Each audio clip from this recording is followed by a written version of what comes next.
c'est une affaire d'usage aussi, hein. C'est-à-dire que il y a comme une espèce de paix, de distance, quoi, qui fait que les usages qui étaient perdus, et même vraiment une portion d'histoire vécue, quoi, hein, qui a été balayée, etc., vont être remplacés par des territoires visités, observés, découverts, etc.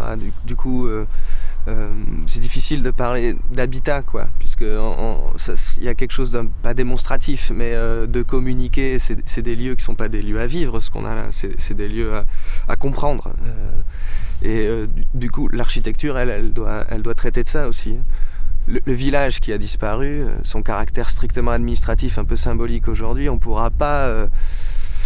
Il n'est pas question de le restituer, évidemment, et puis même c'est un usage qui est relégué, quoi. Voilà. Il y a peut-être aussi un nouvel usage à déterminer, du coup, ou des suggestions là aussi d'une nouvelle pratique qui permettrait d'abord de contribuer à la conciliation entre l'événement historique et puis la vie qui est réapparue en quelque sorte.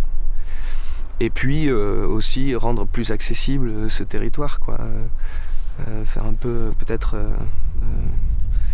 faire un peu la paix, quoi, avec la charge dramatique aussi. Il y a quelque chose d'extrêmement positif en fait qui se produit en ce moment, qui peut être exploré. Oui.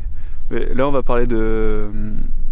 il est toujours question de toute façon de mise en espace, de spatialité, d'immerger un corps, quoi, dans un volume donné, et voilà, du coup dans cet espace nous percevons des choses différentes, mais dans l'habitat, voilà, les choses sont codées, il y a un usage qui est propre au fonctionnement quotidien. Là il est question de mettre en scène le lieu et le corps différemment, donc ça nous donne en effet l'opportunité d'aller dans des directions que nous n'avons pas l'habitude de traiter de façon courante.